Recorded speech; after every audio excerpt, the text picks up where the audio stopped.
In part 1, we learned how to butcher an air cleaner assembly, skillfully remove some auto glass, remove layers of 20-year-old dirt, and extract a Ferrari 308 engine without even breaking a fingernail. This time around, we get down with getting dirty. I also discovered the secret ingredient of Willy Wonka's everlasting gobstopper buried in my portside gas tank. Despite all that, I still find time to remove all the glass and really get into my work. Join me as I take this forgotten project car and restore a bit of its 80s glory. You know, this is a good-looking motor, and I think its current cleanliness status, well, it's beneath its stature. It's about time I do something about that.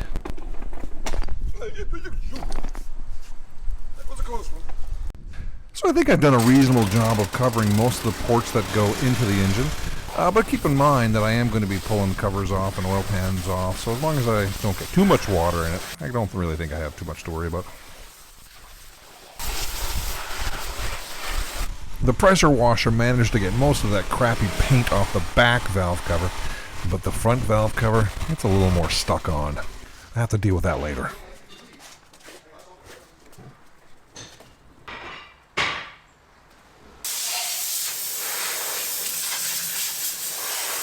And if I wasn't already wet enough, how about a bit more? Now that the engine is at least reasonably clean, I can stop dwelling on it and actually move on to the rest of the project. Having never taken out a glass out of one of these, I'm going to be guessing it, but I'm assume that there's a pinch bolt there.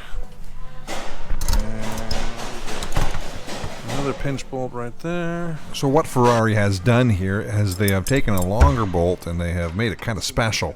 And they've used a couple washers and a couple of nuts.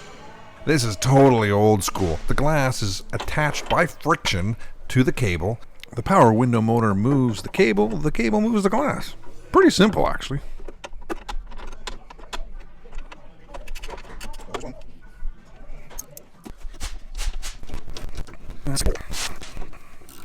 These videos will help me put it back together, to be honest with you.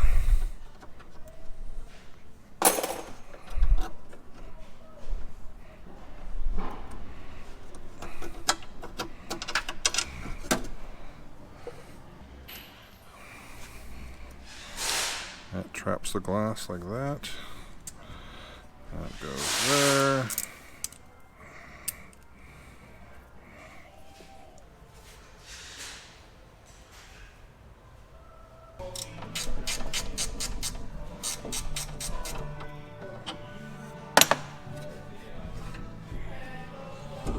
Glass removal attempt number 1, fail. I've been super cautious about actually breaking a glass. I don't need the added expense. At the back of the door is the rear glass guide. I've decided it's got to come out anyways, so here I am. I've just loosened it off. Glass comes out, and then I'll take the guide out. Well, I'm totally going by the seat of my pants here. I have no manual for the car, so everything's kind of loose in here anyways, so I'm pretty sure that there's not much holding this, and the screw is missing right there. This one's loose. There we got 2 Phillips screws over here.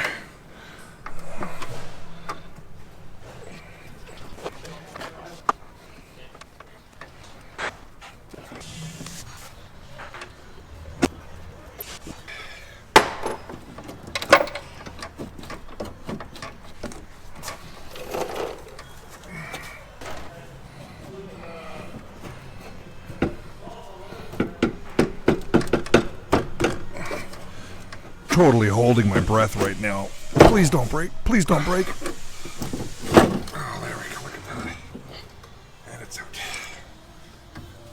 And it's a mess. Now that I know what I'm doing, it's a simple matter of rinse and repeat. I had the main glass out in like 8 minutes, and then that little quarter window, another 7 or 8 minutes. It was so easy. With all the glass out of the vehicle, it's time to look at the moldings and the trim work. The quality of any paint job really depends on removing all these pieces. And for me, I'm going to do it before it gets to the body shop, because anything I can do keeps the cost down. After staring at it for a bit, I've realized that everything is just riveted in, I gotta drill rivets.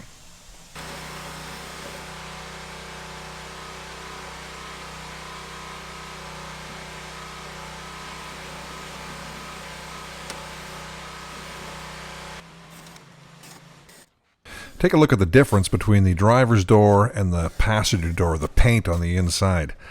Got me thinking that this driver's door has been replaced at some point.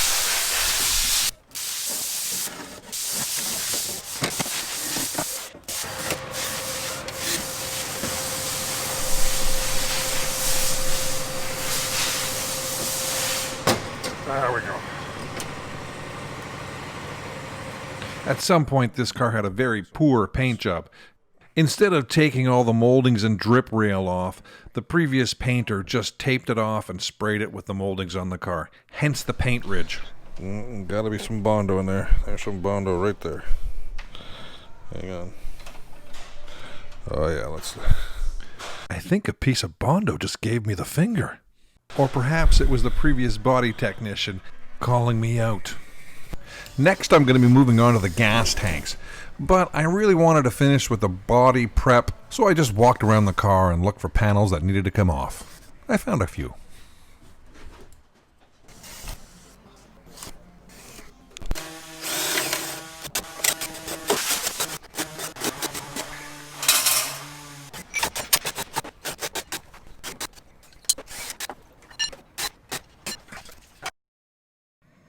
Next up are the gas tanks. Here we have the driver's side over here, the passenger side here, and this little balance tube that joins the two of them.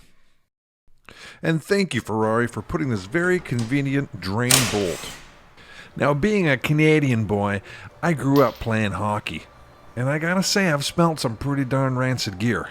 But the smell emanating from this drain bolt and these tanks made my eyes water, just like they did when I was a kid in that stinky locker room. First things first, I gotta get this balance tube out, or connector tube, whatever you want to call it. Basically, the fuel flows from the driver's side tank through the tube to the passenger side tank.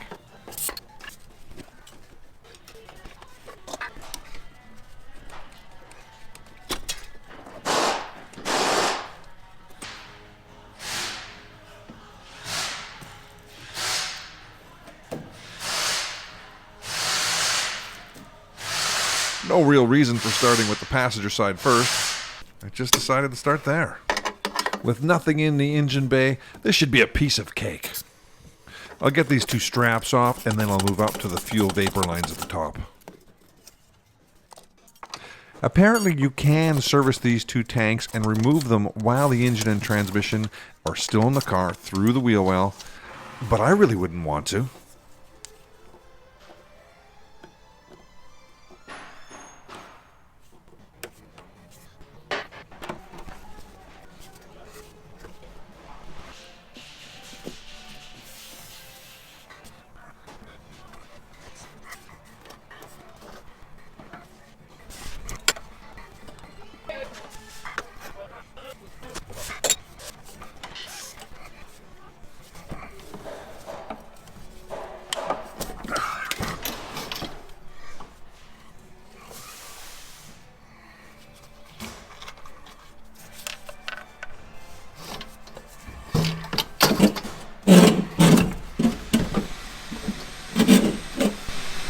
Okay, that was just the passenger side gas tank, and I gotta say that was pretty much a pain in the butt. On the driver's side, got a couple more obstacles. For example, the fuel filler neck is there, and the fuel sending gauge is there. The fuel pump attaches at the bottom of the tank. I don't think it's that much more difficult though. I'll find out shortly.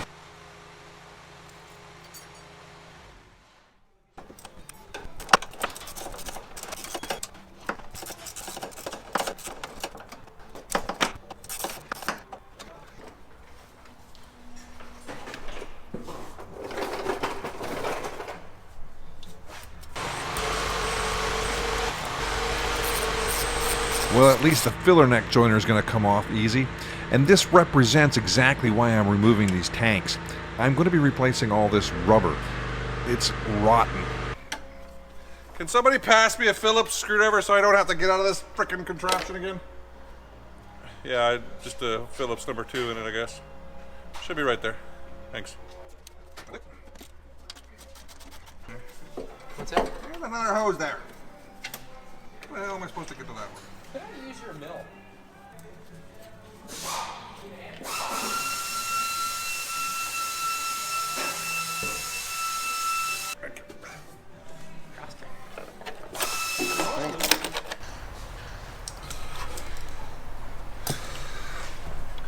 Just got notice that the body shop that I deal with is ready to take the car this week. So I've got to get this on the ground. I've got to get it moved over to where I can power wash it decently and take the remainder of the seals and whatnot off that I want to take off before I send it. But this is exciting. Phase 2 is beginning. I've done pretty much everything I can right now. It's time to clean this beast. Looking from above, the car is located approximately right here, and it's got to go over to where the power washer is over here. Going through the building is next to impossible, so we're going to go around.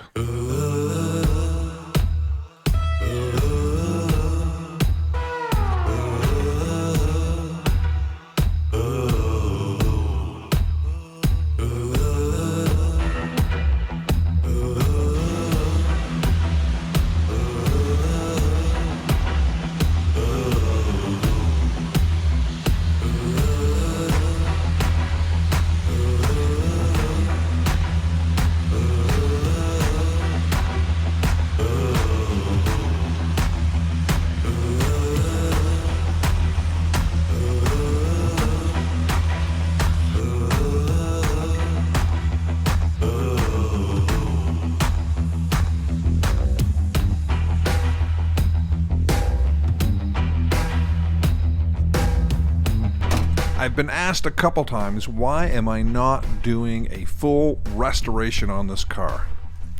Well, there's 2 reasons. Firstly, it doesn't need it. And secondly, it's probably not worth it. So why doesn't it need it? Well, it's already had a fair amount of work.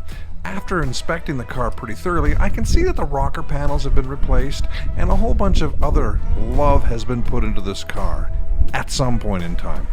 Some of the repairs were pretty decent, some of them are pretty crappy. This particular example has 69,000 miles on it. That's high mileage by Ferrari standards. The best this car is ever going to be is a very high-end driver. It's never going to be a concours car. Thus, spending a fortune on it, never to be able to get it back out, just doesn't make sense to me. Anyways, that's it for part 2. Thanks for watching. Thanks for subscribing. And the car is going bye-bye for a while to the body shop. So I'll see you in part 3.